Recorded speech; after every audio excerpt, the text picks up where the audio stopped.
everybody, Wix here again. Welcome back to the channel. Another beautiful day here in Perth, but in today's episode we're going to check out the Haltech Nexus S3 install and also the Haltech UC10 Dash. So let's go check it out. Alright, so I've got the ECU on the ground at the moment, but it does sit up in this little hole here. I think this is where the factory ECU goes. But the mount is obviously it doesn't fit the Haltech, so this is where it normally was. I'll put a little video up of how it was mounted before, but I needed to pull it out, one to just have a good look at it, and two, I needed to install another loom for something I'll tell you about later. But if you haven't seen it, this is the Haltech Nexus S3, and one quick thing that I like about it is it's got these indicator lights here, much like you see on home routers or modems, just to light indicators to tell you whether it's got power or what it's doing if it's got a fault. I think one of them shines up red and so on, so I found that quite cool. Now when it came to installing it, I took it to a tuner, Jace, who's just down the road from me. He's done a fair bit of work with Haltechs before. Because I never dealt with Haltechs ever, I thought I'd give it to him, being that installing the ECU can be quite important. By the looks of things, it's actually quite simple, and the reason why is because I use this Haltech Subaru adapter loom, and you can pretty much see what it does, but it allows you to plug the factory plugs into this part, and then on the other end of it, it's already got the Haltech plugs, and you just simply plug and play and you can turn your car on. So it makes life really simple. My advice to anyone who's thinking about installing a Haltech is if you can get an adapter loom, spend the extra bit of money, because it just saves so much time and money. Because the other way is that you would have to deepen what you've got and wire them into your own pins. The Haltech come with its own plugs and a whole bunch of pins, and you'd have to wire it yourself or pay someone to do it. So grabbing this loom, plug and play, turn the car on and go and get it tuned. So the other part I got was where is it? Was this thing here. So the CAN adapter loom, or just a CAN hub adapter, I think it's called. So off the Haltech, there's a CAN bus plug.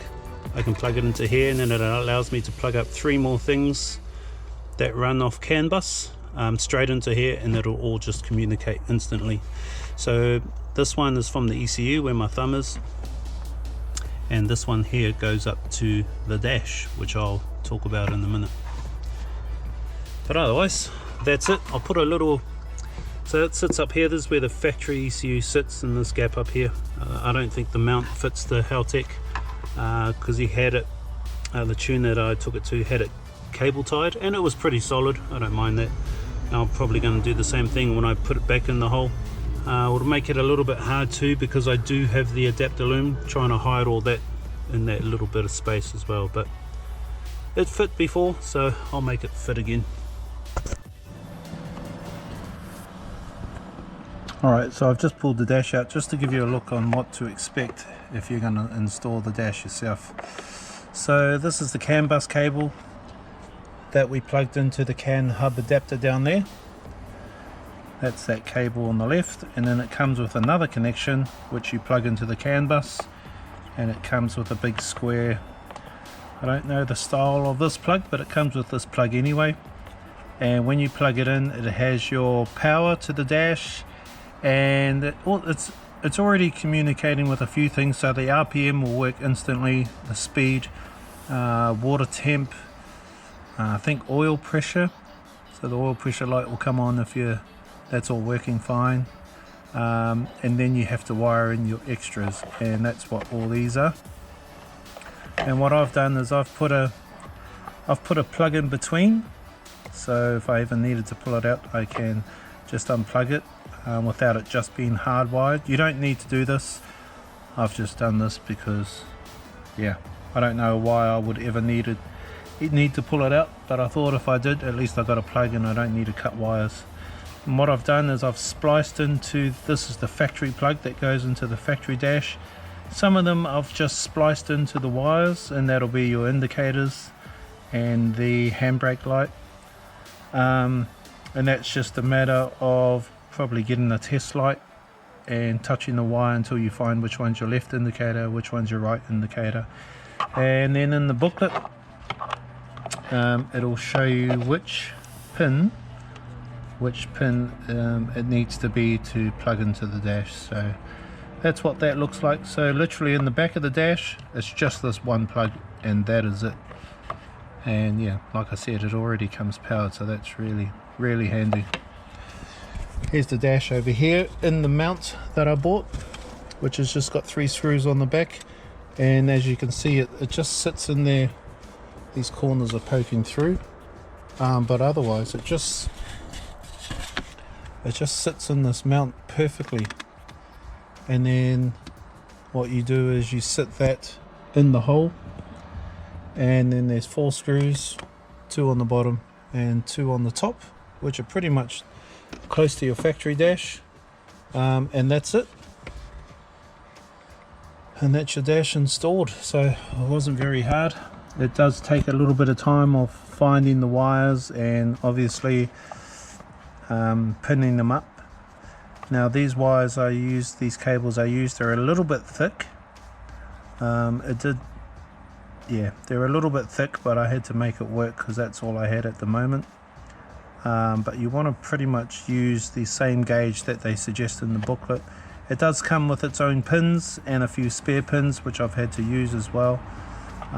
So the pins are in there. You'll just have to make sure you've got some good crimps to crimp the pins on, and then you can just push them in, and that is about it. But otherwise, yeah, that's it. That's how hard it is to put the dash in. I think having this mount that the dash screws into, it just saves so much effort. They are quite expensive, but I mean, it's a flawless look once it's all installed, and it's literally minutes to screw this thing in and install a dash. I think a lot of tuners will suggest to put the dash up here and still keep your factory dash, and I understand why they do that, but you don't spend money on especially a UC10 Dash to still see your factory dash. So I wanted to get away from my factory dash. I've always wanted a digital dash to display the information that I need to display without having to hook up a laptop, is why I wanted a digital dash. So that's about it. Easy. Alright, so I've just managed to wire the car back up so I can get the dash going while the engine's out. So we'll take a look at what I made quickly.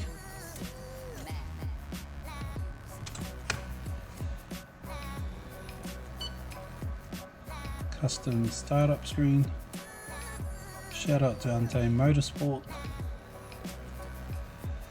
And this is my pretty primitive Sub-Zero screen that I made up. So it's just got the factory settings, battery volts, in-ear temp, that's on there, and it did give me a temp. I'm not sure where that's reading from though. Boost, coolant temperature, and fuel level, along with a custom rev number and my speed. Had to wire those up, but yeah, that's my dash all installed. So pretty amateur design, but still playing around with what I can do.